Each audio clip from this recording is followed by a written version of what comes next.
and she had trees that were growing in that gravelly area. I don't know if it's gravel, that white sort of area, and they mysteriously died. Yes. They are dying. And there was no, they didn't mysteriously die. We know something happened, but we can't say it, I guess. Well, I did. It's put it out there anyway. And she got to keep those because there was nothing in the ordinance definitions that said anything about plant material being a fence. Right. And so, you know, technically speaking, if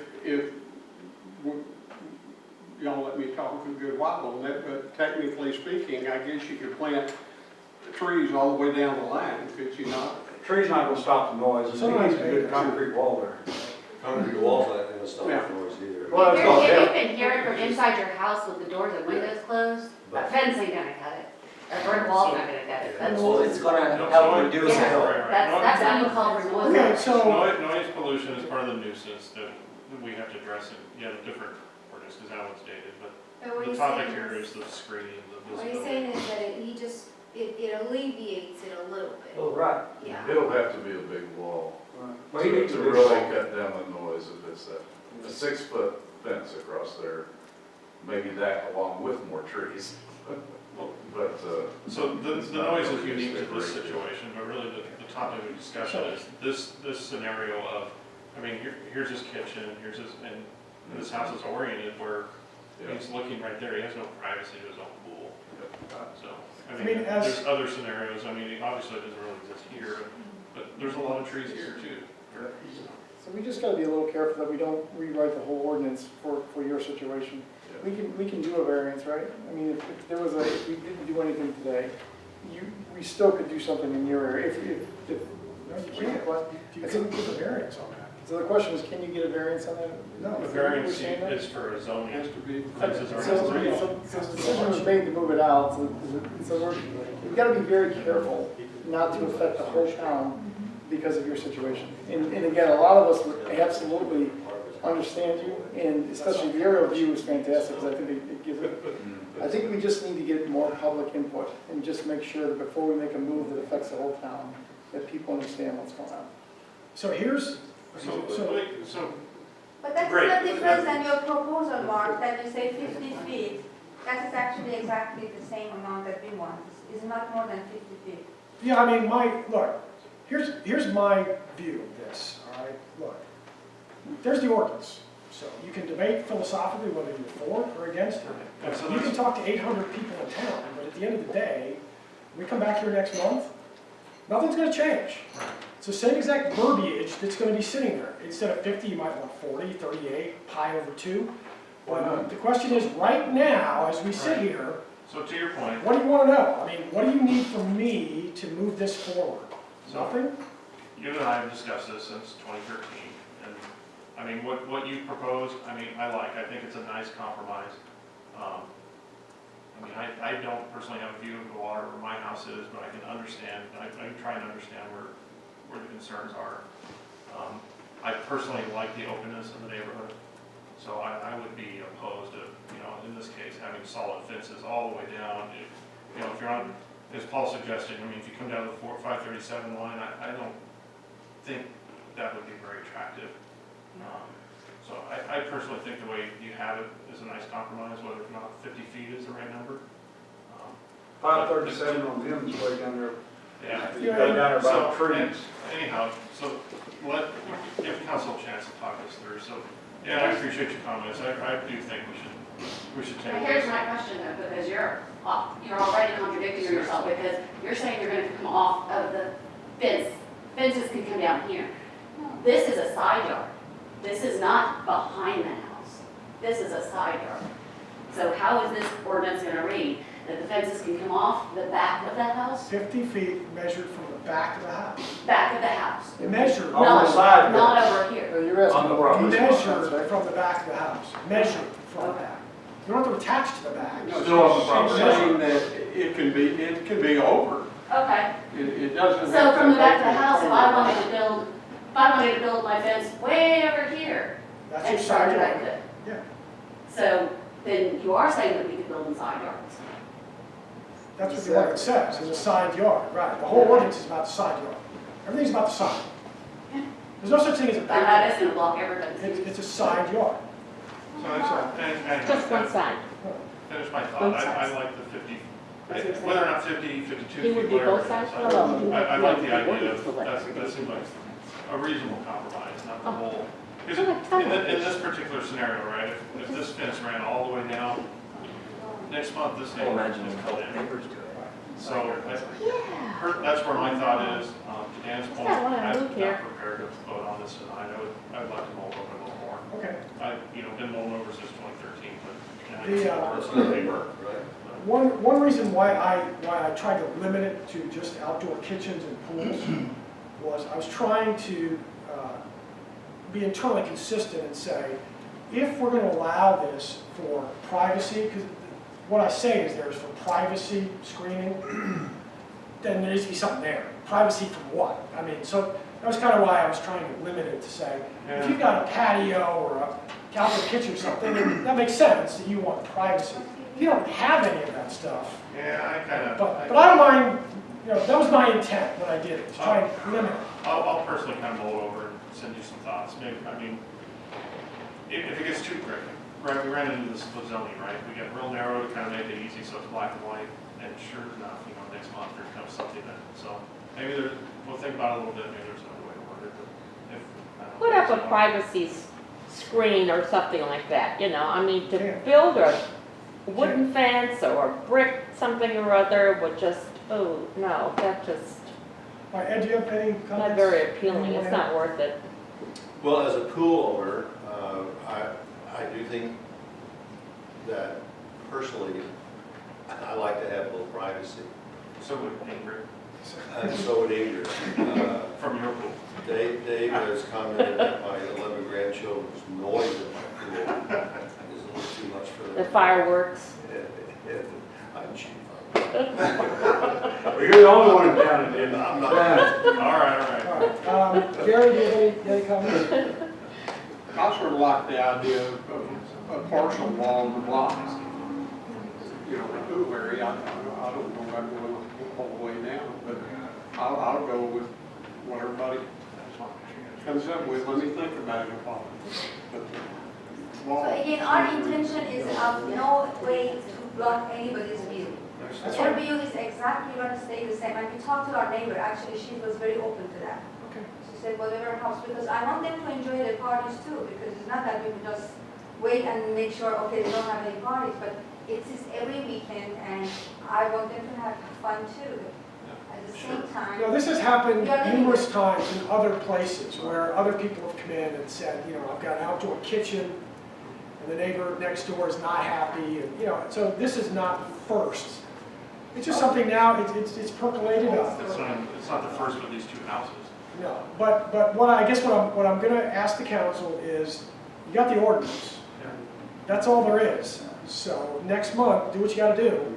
But next month, we need to either do it, don't do it. But there's no reason to table it again next month. We're either gonna pass it, or we're not gonna pass it. So we got a month to think about We it. kind of skipped Liz here, so you have any. Good. Maybe we can get somebody that has some kind of like background in graphic design and take these pictures and actually put a wall in there and then, take a view of the street to see how much of a blockage it will cause to look at the lake or not. Am I making any sense? Yeah, and in our case, you won't see it. It's already in the trees. There's so many trees and pine trees and bushes, but that's just specific to our case. You won't see it. Yes. You will have to do that and provide more pictures. Yeah, one of those like three-dimensional, that can actually, But it won't be the I same think you're for all. kind of speaking more in general, though, Yeah. just not necessarily In these two general, it's houses. on the side. yeah, but. Okay. All right, so that's fine, everybody's got their initial impressions, that's great. We'll come back next month, but next month I'm not getting any direction to change the ordinance. So you're gonna get the same document, as far as I can tell. I think, from the sound of it, it just sounds like the 50 number is really debatable. I mean, 50 number. I'm totally in agreement, we don't need barbed wire. Okay. How many panels, did you say 4 panels? Panel comes in what, like an 8-foot section? They're 8, so I mean, you can. Some say, some can't. So, Or you're okay. just gonna make a decision for this one, these two properties, one lot? No, this is the fence ordinance, this covers the whole city. This is gonna be a citywide, this is citywide ordinance, that's what this is gonna be, so. No, I mean, I think it's good, but one way or the other, we'll have this debate, we'll have the discussion, we'll come to a conclusion on what we wanna do. Because just something that's been misapplied for all these years, we need to fix it, or do something.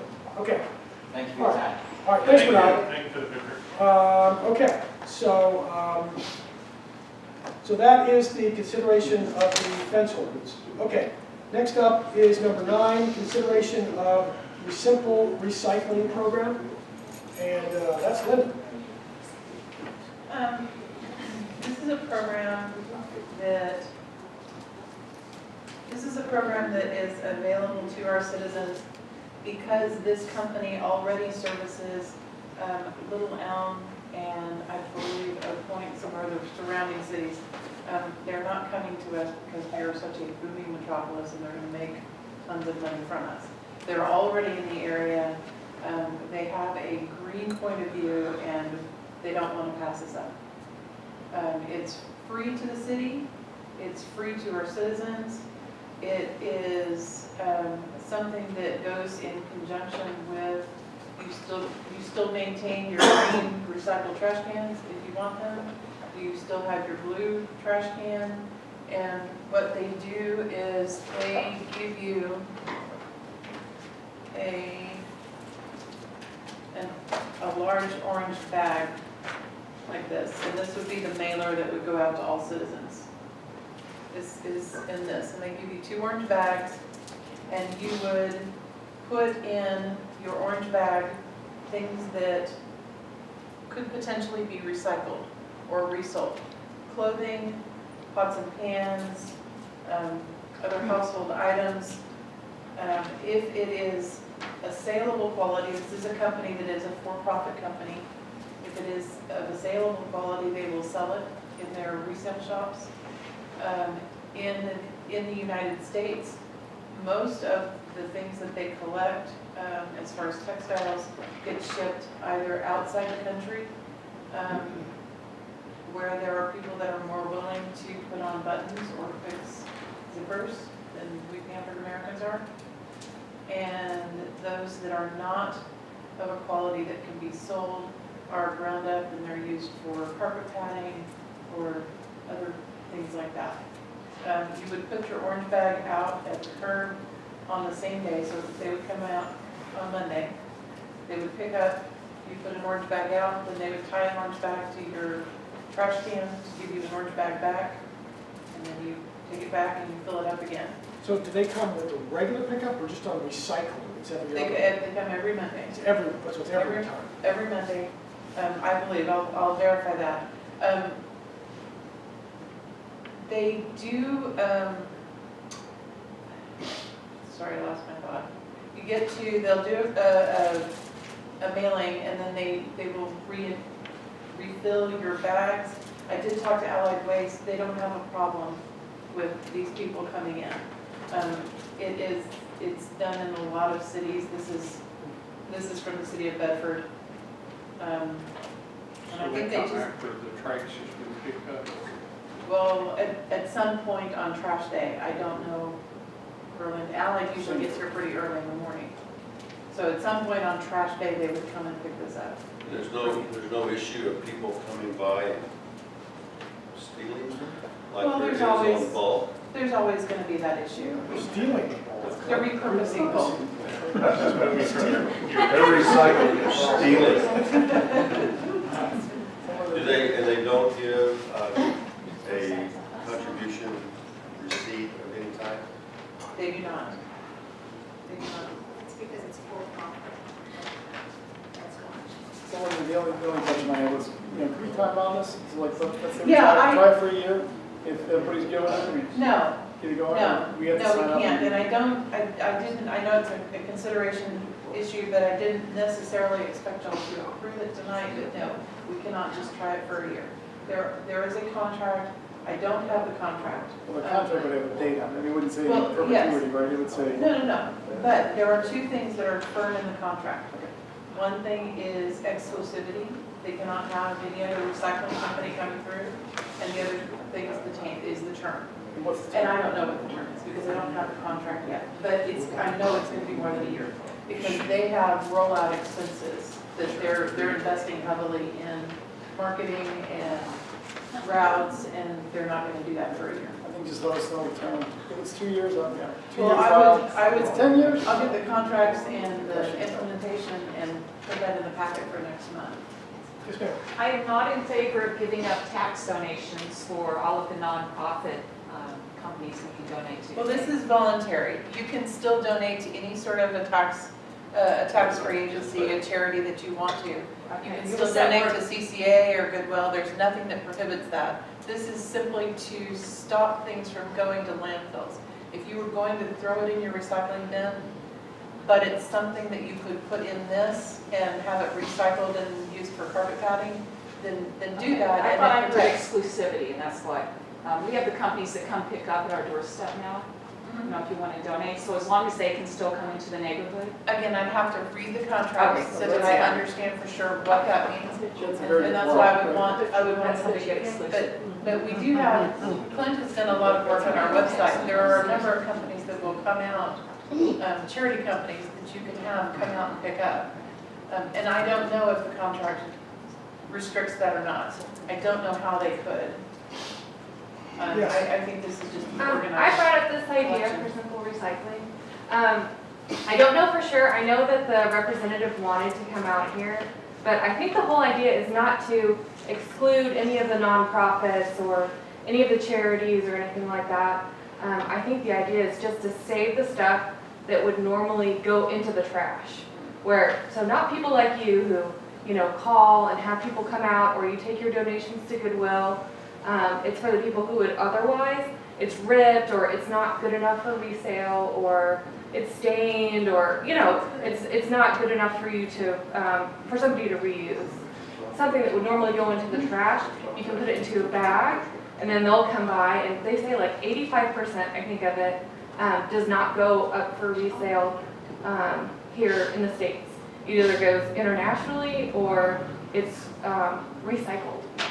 So I think that's the idea. I don't think it's to drive out any of the nonprofit, not necessarily competition. Yeah, I mean, for me, you know, I look at stuff like, I have ratty towels and stuff like that. I'm not gonna give them to the thrift shop, towels that are crappy, right? Right. But I don't know what to do with it. I mean, you The don't want to thrift throw it in shops a green will take that bin. and just throw it away anyway. Yeah, The thrift shops will just throw that away. yeah, I mean, like, what do you do with this kind of middle ground, right? Where I know, I wouldn't give that to anybody to reuse, but it really doesn't go in the green bin. It's not an aluminum can. You know what I mean? So I think it's Call kind of me throwing the next middle time ground. you want to throw away your towels. Call me. All right, I think the direction No, of this is veterinarians. just make sure we don't Ask for towels. rule out the So I give nonprofits. them my old towels. and the terminal. Gather more information. Let's see. I'll make sure I have the contract, and Laura's right, the representative did want to come. He's typically, it's larger municipalities that are considering this, so he's used to wading through a staff approval process and then, I see. you know, a big step process, so he wasn't prepared to come tonight. But he will come, he can come next month, if that's something you don't want, and explain the process. Let's invite him out if he wants to come, and then, I mean, I think this is a good, sounds like there's interest in it. Let's work to the concern. I have one more just comment on it. It's not, they do really big cities. So like they're already in place in Little Elm, in Providence, in Oak Point. They're proposing to Denton right now. So I just want to like calm everyone's fears that they're gonna like come in and take all of the their business away. They're in big cities now, and they seem to be just making a profit, but also like saving a bunch of stuff in the landfill.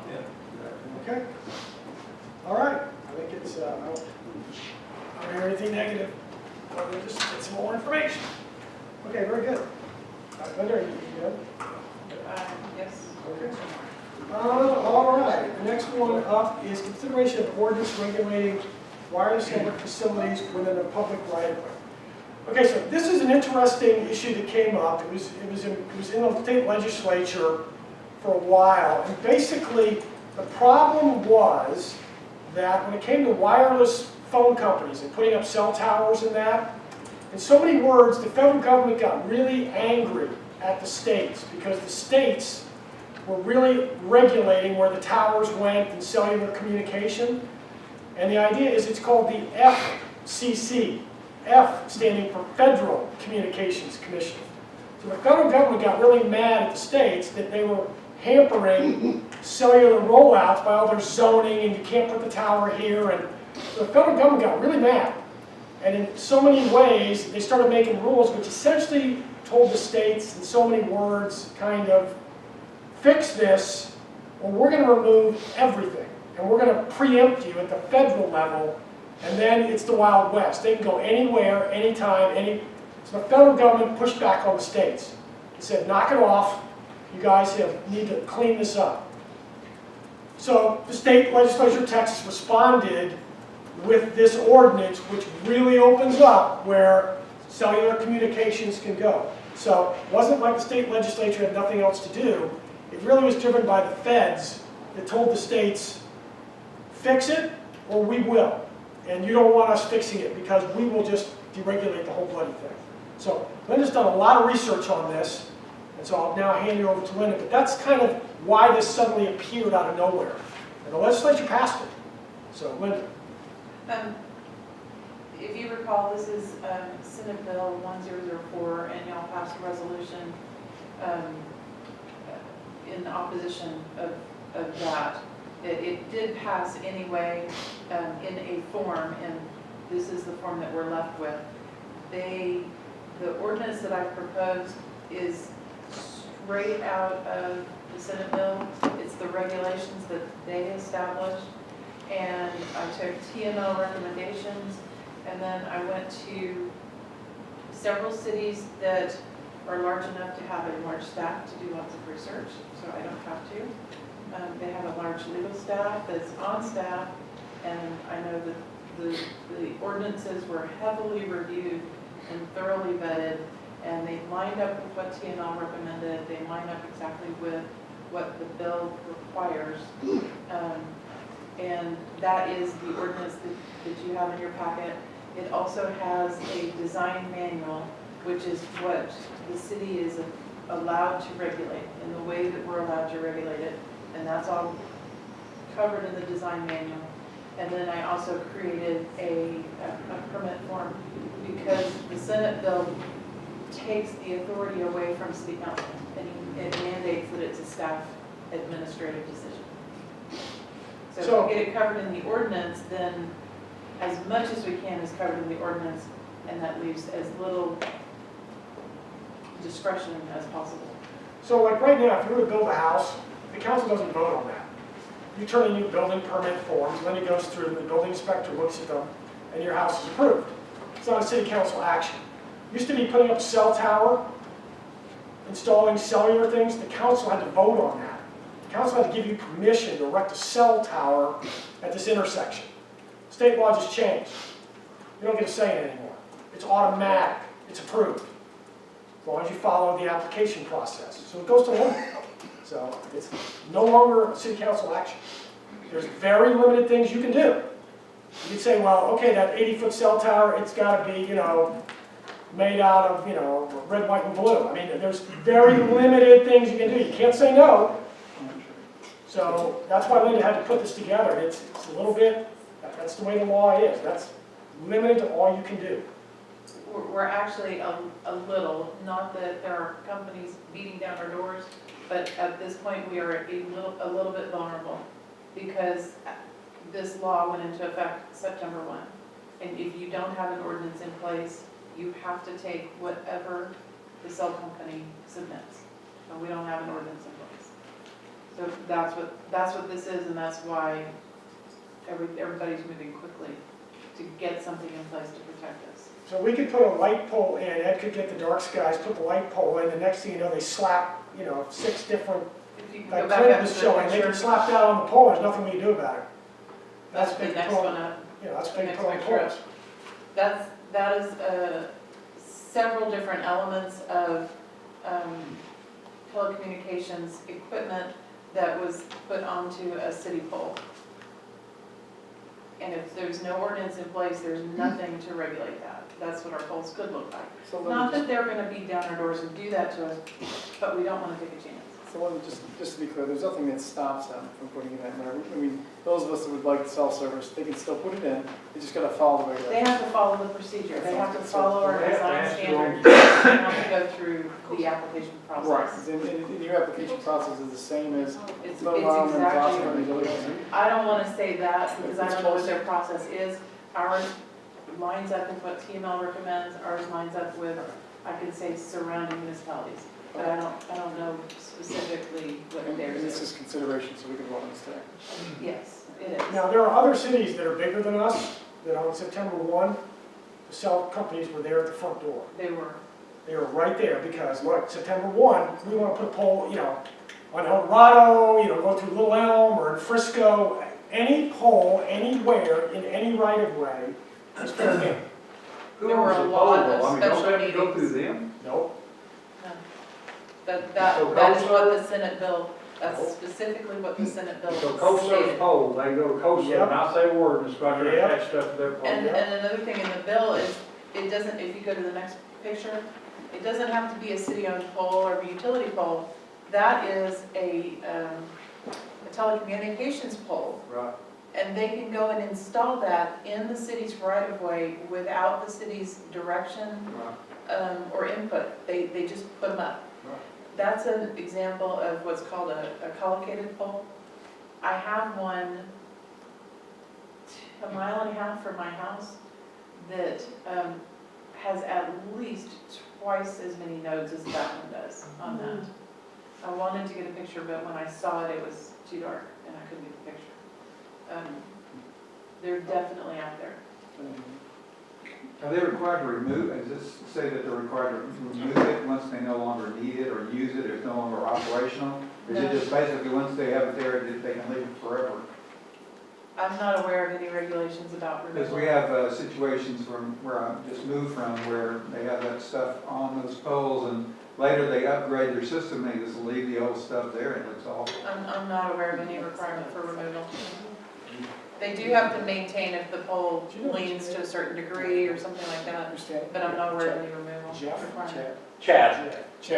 Yeah, you drive by me like daily. I work in this industry. Oh, great. Globally, and more often than not, depending on how the legislature worded things, you can get away with physical facades. So have we examined the law to see if we can get away with physical facades? That way you actually don't see, those are called like TRXs. You cover it up and it looks like a cactus, like they do that out west. Well, a sure, lot. that's Yeah. permitted. No, not permitted. Can you assert that that is mandatory? No. Have we actually examined the law? I'm not aware of it being asserted that it's mandatory. No, the local municipality can, as long as you say, yes, bring it in, but it is required that it be in this facade. I don't believe so because what's in here is a design manual that has to be complied with. And that design manual was created by Texas Municipal League. And if there was a mandate or an ability for a municipality to require a facade, it would have been in that design manual. That's what they do, is protect So I municipalities. thought, there was like a 125-page document that came out. I thumbed through that and the word facade was in there. So I was wondering if we actually had legal go through there and examine that. Not our legal, Okay. because Oh, I we didn't want to should- spend our money, but I relied on other Okay. cities' Well, I do legal telecom law and I'm and happy Texas to Municipal look at League's it. legal Right. departments. Yeah, I encourage that, because again, in the same area that I moved from, in San Diego, we have them that look like palm trees, and, you can't even really, just from looking closely, realize that it's not, that's not. No, I don't believe the Senate bill allows us to mandate that. My inclination from what I read was they're pretty smart as far as the utility committee, they've got leverage on this, in that the legislature knew, if you leave a lot of cities there to be creative, they'll come up with a lot of creative rules, which will basically make it impossible for you to do this. They'll make you, do this, some sort of weirdity that makes it so not worth it that you'll go away. But they know cities are smart when it comes to trying to figure out other ways to do it. I know, I've done Telecom One, Indonesia, China, I mean, Yeah, there's so, lots of. because the cities were all against this, right? Every city doesn't want this. So I think that. I do, I personally would love the coverage, because my coverage sucks. I love it. I have a small cell inside of my house to accommodate this. I agree. My first impression was, bring it, please. How do we? But you can obfuscate this with simple facades, and I would really encourage that the town examine how the law is written. Because if you can mandate it within a certain value, CapEx, we should do that. I agree. Yeah, if we can, I agree. I mean, I think it's great. I mean, So are we saying, Chad, are you offering to take the next couple weeks just to look at it? Yeah. And just come back with some small verbiage that maybe that may help out? It won't be small, it'll be big. Sorry, what I do. But you know what I'm saying, you can come back with some verbiage that would solve that issue. Sure. If it's possible. If it's not possible, you come back and say, hey, based on the law, we can't do this. Or based on the law, we can do this. And then that becomes the decision point. Yeah. Let me ask you, how long do you think that activity would be? Asking from the point of view that potentially we could pass this tonight and we have something. And then what you could bring to us and then take it from nothing, we'd have something, and then we'd have an approved. Sure, I'm on a flight next weekend to Brazil, I'll have about 10 hours of doing nothing, so I'll be done in a week. Okay, no, all right, no, that's more than fair, right? We'll be back in 30 days. Yeah, so, thanks for the cushion, I appreciate that. No, I mean, I'm just asking because your personal schedule, right? So That's fine. So waiting 30 days is probably not a big deal to. Yeah, my first impression was, how can we tell them to come? Bring it. The other issue is it's being litigated quite extensively now by a lot of cities. And the litigation involves the fact that the fees that they set to do that are very low. And under the Texas Constitution, you cannot use public land for a private company. You can't give away public stuff to a private company. So we can't let you use City Hall for free and then, run a judo shop out of this thing and make money. You can't use city stuff. So that's why the right-of-ways, CoServe pays us to run stuff in the power lines in the right-of-way, so does Southern, so does the telephone company. They don't have to pay because they're using the city road to make money. Well, they made the limit for the cell companies very low. $200 Yes. annually, quarterly. They made it significantly lower than, so a lot of cities are litigating that, saying it's unconstitutional. And that's against the Texas Constitution. You're giving up public land for a profit, and you can't do that. So, not that it affects us, but this thing's going to be messed up for a long time. But anyway. Chad, thanks for your help. Sure. So we're going to come back next month then with. Yeah, I think if Chad, if you can, that'd be awesome. I think we need to